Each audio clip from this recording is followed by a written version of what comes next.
Okay, so it seems as though the witches are getting all their ducks lined up and they're not playing any games, and I'm here for it.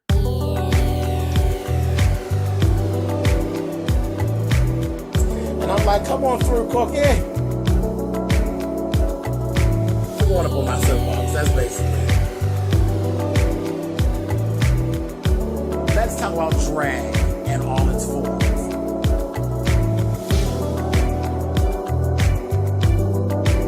What,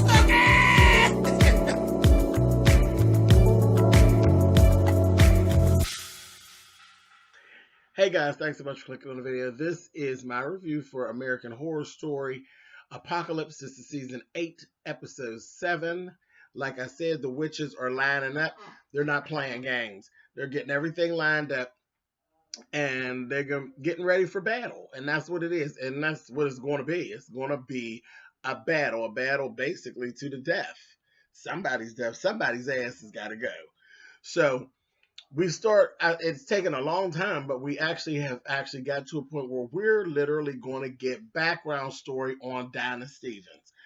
And we've been waiting patiently because Dinah's just kind of been the character that's kind of just been there. And we're like, what's up with her? Is she really a witch? Is she not? What's really going on with her? Well, the background on Dinah, she's not just a witch. She is actually the voodoo queen. She literally, once Maria Laveau died, she was elevated to voodoo queen. That's who she actually is. When we actually see the beginning, there was some whole little things she was doing. She had went and basically ripped this woman's heart out, and she's basically doing contracted work, if you will. She was contracted by this rich woman to go and rip this other whore's heart out because she had been cheating with her husband. So she went, ripped the woman's heart out, came back to the house, made a smoothie with the heart, had the husband tied up, made him drink the shit, and worked the spell on his ass. She got up there straight up and made a spell on him and told from here on out, his little dick will not get hard for anybody else but you. Flat out. Doing contract work. Bitch, I said, you had better come on, honey. Y'all better watch who y'all hiring from the Home Depot, honey, doing this contracted work in y'all's houses. You'd be surprised, honey. But yeah, this is what Miss Dinah's doing. In the midst of her getting ready to leave that job, she runs into Cordelia. Cordelia basically tells her, I need a favor from you. She says, baby, I don't do favors. I ain't into that. You got some coins, girl? You got some coins? We could do some talking. Other than that, it don't make money. It don't make sense, girl. And I ain't, no pay, no way, honey. So she told her, yeah, I got some money. No problem. She told her $100,000 cash. She says, cool. That's what I need you to do. I need you to get me a meeting with Papa Legba. I said, oh, Lord. Okay. Now, you know, Papa Legba is actually basically like the gatekeeper to hell. So they go ahead and they get this whole thing together. She summons Papa Legba, tells him what's going on. She's like, yeah. He says, oh. And you know, Papa Legba, when you see him, he is scary. Like, flat out. He's scary. This is a weird part. Because it's kind of like that Candyman feel. Like, he's real tall. Like, real tall. Like, he looks like he's probably like 7 foot tall. So, you know, like 7 foot tall. Or, you know, pretty much anything over 6 foot tall for me. Usually I'd be like, child. Okay. All right. But anyway. So, he looks like he's like 7 foot tall, and then he has this whole thing going, and I'm like, but he's just kind of scary. I'm like, it's kind of sexy, kind of scary. I don't know. It's a lot. It's a lot. I was like, oh, okay. Anyway, so Papa Legba shows up. It's all eerie and everything like that, and then he's like, okay, so what do you want? You know, she says, well, what I want, you're the gatekeeper. I want you to open the gates to hell we could basically trick or force Michael into hell, and you can lock him there and keep him there. And he's like, so that's what you want me to do? You want me to double cross the Prince of Darkness? Okay, interesting. And he says, well, he says, I'll want, because she said, uh, Dinah had told her, Papa Legba, whenever he does something, he wants something in return. And you better be willing and ready to give what it is that he wants in return. So it's going to be something extreme. And he basically told her, he says, let me show you what I have. And out from behind him walks Fiona. And she's like, you have Fiona? You know what? You better not do. I said, child, what you going to tell him what he better not do? Girl, you better pipe down, Cordelia. You better pipe down, bitch. And Fiona's like, oh, I like being in hell. It's fun. And he says, she's like one of my best little workers. I really enjoy her. I really like her. I like her so much that I'll make a deal with you. You give me the souls of your other girls in your school, and then we can go ahead and do it. And Cordelia's like, no, I'm not going to do that. I'll give you my soul. I'm the most powerful witch on earth. He said, no, I want all your girls or no deal. She's like, well, no deal. And he was like, no problem. He just vanished. Done. I was like, wow. Dinah was like, really, bitch? Really? Bitch, I already told you. I said, Lord. And it's so funny because the woman who actually plays Dinah, I love her. Just even when she played her character in Cult last season, she has such a matter of fact thing to her. And I just love it. It's just so bitchy because she really gave Cordelia, like, bitch, really, bitch. I just got my life off of that. So that's a no-go. That doesn't work. And then we actually got some more scenes with my girl Joan Crawford, honey. Not Joan Crawford, Lord. Joan Collins. I said, Lord, Bubbles McGee. We actually see her. We go back in time. She's actually doing some acting. She's in this movie about this crazy ass Santa Claus. It was crazy as hell. It reminded me of what was the name of that movie?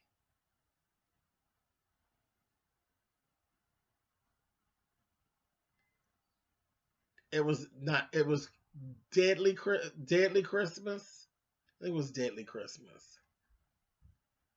I think it's Deadly Christmas. No, Holy Night, Deadly Night. That's what it is.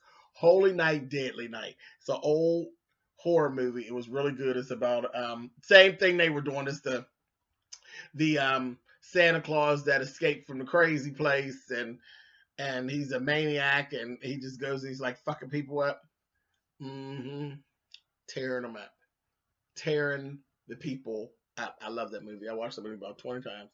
But it's the same kind of concept. But the funny thing, she's in the house. She done killed her husband, because he bought her some flats. She was pissed. She looked at them shoes. She said, I know good and well this bastard ain't bought me these dick beaters, honey. She's like, I don't wear no motherfucking flats, honey. I was like, oh. I said, girl, you bought her a flat, baby. She said, I don't want no motherfucking kitten heels, honey. She killed his ass. And then the Santa Claus broke in and was trying to kill her and the granddaughter. A mess. It was a whole mess. But she was in her little acting thing, and all that happened. And that's when we found out she's a witch as well. She's a witch too. Madison had actually came down there and went to get her to bring her back. And we found out that her power was she can actually read the truth from people's soul. So not just reading your mind, she gets your actual truth. It's not just, she can hear your thoughts and things too, but she knows your truth. So you can't even fake her out. So what had happened, Madison came to get her because Myrtle had sent her. Myrtle and her are good friends, honey. Her and Myrtle used to walk around a whore around together, honey, back in their day. Uh-huh. I said, mm. So the two of them whores, they got together, and I said, they up to something. They're up to something. And we got to see exactly what it was shortly thereafter. We're going to talk about it in a minute. But we're going to go back down to the school. Go back to the school. Down at the school, there was this whole little thing. They were doing a little thing with Coco, and Coco was figuring out her little powers. And then Coco went to eat. Because I think what's going on with Coco, I think Coco, she choked, is what she did. It was a piece of a brownie or something, and she ate it, and it got stuck in her throat, and it fell over there and died. Child, they were all like, whoa, whoa, and she died. And Mallory stood right over her and did one of these, and her neck opened up. Mallory stuck her hand down there and literally pulled the cupcake out from her passage, and it closed right up, and the bitch came back to life. I said, now, Miss Mallory, I said, hello, is anybody paying attention? Y'all are looking at the new Supreme right there in y'all's face. So she saved her. Shortly after that, Zoe went and talked to Cordelia and told Cordelia, baby, yeah, you're fading. We see you fading and getting weak, but it has absolutely nothing to do with Michael. It actually has to do with Mallory. Mallory is the new Supreme. I said, well, thank you. Finally. So then we start paying attention to Mallory. So hold that. Now let's go on over to Miss Bubbles and Miss Myrtle. These two whores, I told you they had some mess working. These two whores go out there to meet up with Ariel. They said, you know what? We're going to go on out here. They went out there and they offered, as an apology for the way everything had gone and the little spat that they had been having back and forth and all of this, they just wanted to bring some peace amongst the warlocks and the witches. So they offered to make dinner because, being in the kitchen, baby, is Miss Bubbles' deal. Miss Bubbles burns the kitchen down. So they were like, these men, men are gullible. They think they're smart. They said, oh, okay, cool, no problem. But really, they were going there because they needed Bubbles to read their mind. They really went for Michael. But when they got there, they found out that Michael was away. They said, Michael's away in the wilderness. He feels like he needs to be by himself. I said, child. But we're going to see next week. It looks like Michael's ass is out building a cult. Hello.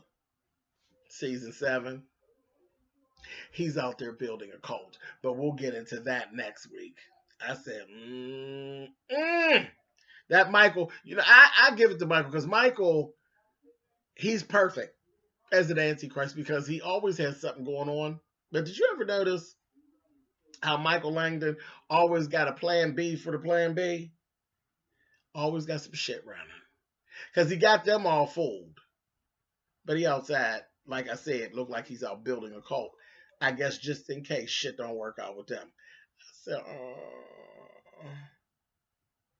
I don't trust him. Looks to me like he's going to kill all the warlocks and all the witches and go with these other people. But whatever, we'll get to that when we get to it. Anyway, that's just a premonition, y'all. Y'all tell me what y'all think about that. I think there's a plan. I think plan B for the plan B is to kill all the warlocks and the witches. Everybody with supernatural abilities, I think their plan is to kill them all. But anyway, so, because if you kill them all, then you ain't got to worry about none of them turning on you and giving you no pushback. So that's that. Anyway, so they go ahead, they prepare the dinner and all that. And as they're sitting there, that's when they, they're reading their minds. And they still are sitting there across from Bubbles. I'm looking at Bubbles. She was getting evil, baby, sitting there. Because it was giving, I can't stand these bitches. This bitch's voice is getting on my nerves. Can't stand these whores. I was like, oh, that's terrible, honey.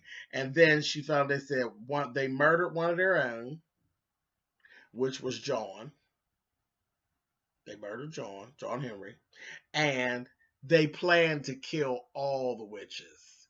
Planned to kill them all.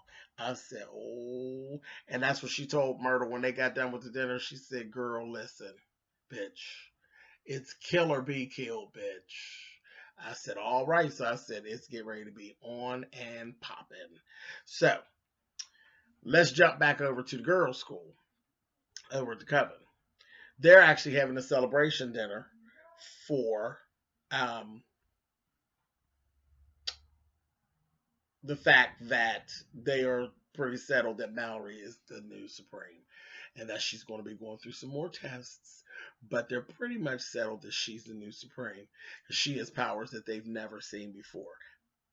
Evolution, child. Naturally, evolution. Everything gets better as we stay here. The longer we stay, the more interesting and intriguing things get. That's just the way of the world, honey. So evolution. But anyway, so Behold is still there with them, and Behold is like, why are we we're celebrating? They're like, honey, listen, we're gonna deal with that. But right now we are celebrating our new Supreme, honey. Okay, calm down. We got some shit going on. So then we go flashback. And it's a flashback to 2 years prior. And that's when she was telling Behold at the table, she said, we're celebrating because we got a new Supreme. And then also, I know what this end looks like. I know what's coming. And I've been forced to do something that I said that I would never do because of the way things are. So don't worry. I'm on top of it, honey. I'm not slacking. So I'm looking, and when she goes back and she starts talking about Myrtle and the thing that she said she would never do, she actually resurrected. She did a spell and she resurrected Myrtle. And when Myrtle came back to life, honey, she did the little spell, baby, and cut herself. And baby, that hand got to burning. I said, what's her hand burning? And I said, I bet this got something to do with Myrtle. Sure enough, baby, them flames shot up, honey, and Myrtle was standing there in her couture, honey. And she said, I gave you plain instructions never to bring me back. She brought her back against her wishes and her instructions. She told her, I had to do it. I don't know where I'm going. I've run out of ideas about how to save myself and to save my girls. I had to do it. I had to bring you back to help me to protect my girls. I said, come on, bitch. So 2 years ago, she actually brought Myrtle back. Girl, we're glad you brought Myrtle back. How did we live for Myrtle? So I was like, all right, cool. So then this is the next thing we see them do. I said, come on, y'all, let's go. Baby, they went back to the scene where John Henry got killed. And they had Mallory resurrect. Well, first of all, they had Zoe find something that was John Henry. That she found his presence, and she kind of brought what was there of him, his ashes. Because remember, he burned. There were ashes of his were there. They gathered into a pile, baby, and Miss Mallory sat right there and resurrected John Henry with his fine self, honey.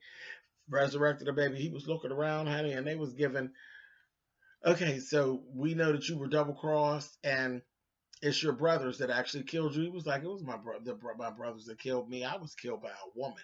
Honey, and then he told him the story about Miss Mead, honey. I said, Miss Mead, bitch. So then it was like, all right, cool. Next part of the plan, baby, we go and we see Cordelia goes to Coco, and she says, I need something from you. And this was funny to me because you remember how when Coco died with the apple earlier this season, and she was like, I ain't gonna have to die again because that was horrible. That wasn't the first time Coco died, okay? Coco don't like getting fucked up, okay? She like, I'm tired of getting fucked up. Part of the plan, we needed Coco to kind of be a decoy. She rolled up, Miss Mead went shopping. Coco rolled up on her. Miss Mead gave her, you old fucking soothsayer, honey, and clocked that she was a witch, baby, and shot her in her chest. I said, oh, shit, the Coco. And fuck Coco up again. So she done volunteered to get fucked up, honey. So she done shot her and shit. And then that wasn't no big thing, honey, because they had their goons, baby. And Miss Mead did that, baby. They yanked Miss Mead's ass right on up out of that car, baby, and kidnapped her funky ass. Took her, had her ass, and then the next thing we see them going over to the Warlocks. The Warlocks are there, and you had Ariel and Baldwin were actually talking to Kiki and cackling and talking about this powder. He said it's been taking all these years, I've been working on this spell and I made this power. And what it does, it messes up your sensory, and then it makes you bleed out, sort of like anthrax, but to like a 10th power. And he blew something in his face. And Ariel was like, God damn it, are you crazy? You trying to kill me? He said, no, that's the thing. Started laughing. He said, all these years I worked on it. It only works on females. It's for witches. We're going to kill all the witches with it. And they was kikiing and cackling, baby. I said, oh, you think that's funny, huh? And next thing you know, baby, the doors opened up, honey, and the girls were standing there, honey, Miss Cordelia and Miss Myrtle, honey, and Miss Bubbles. And the girls were standing there. I said, oh, here we go, honey. And they're standing there. She said, so ridiculous. Again, man, honey, so ridiculous. She said, honey, that spell was done years and years and years ago, honey. But all you did was change the gender on it, honey. And they gave your powers are flailing, girl, whatever. She gave, honey, shut up, honey. Woof, honey, and did one of them, honey, and their mouths just disappeared. It was just skin, honey, and they couldn't say nothing. I said, and she took a gave, woof, honey, and the whole little cylinder, honey, that he been working on all his life, honey, just burned up, honey. She was like, old ass spell, child. I said, oh, next thing you know, baby, we see Ariel, Baldwin, and Mead being taken out, baby. Same thing they did to Myrtle, honey. Put their ass to the goddamn stake, honey. And poof, poof, honey, and lit them up. Lit them up, honey. And I said, that's what they get, honey. Balenciaga! That's what y'all get, honey. And that damn Mead was over there talking about, yes, Father, I am coming. That bitch was all happy to be burning up. I said, you crazy satanic whore. Just ridiculous. Honey, burnt their asses down. And that's where it actually ended out. This episode was so good. This episode was definitely a throwback to Coven, hands down. I was like happy to see all of that, child. All of that good voodoo and hoodoo, and yeah, child. It was good. It was good. I enjoyed it. Can't wait till next week. Like I said, I really believe Michael's out building a cult. I can't wait to see what this is getting ready to be about, honey. God damn it, we only got 3 more episodes left. All right, you guys. I will catch up with y'all next week. Later.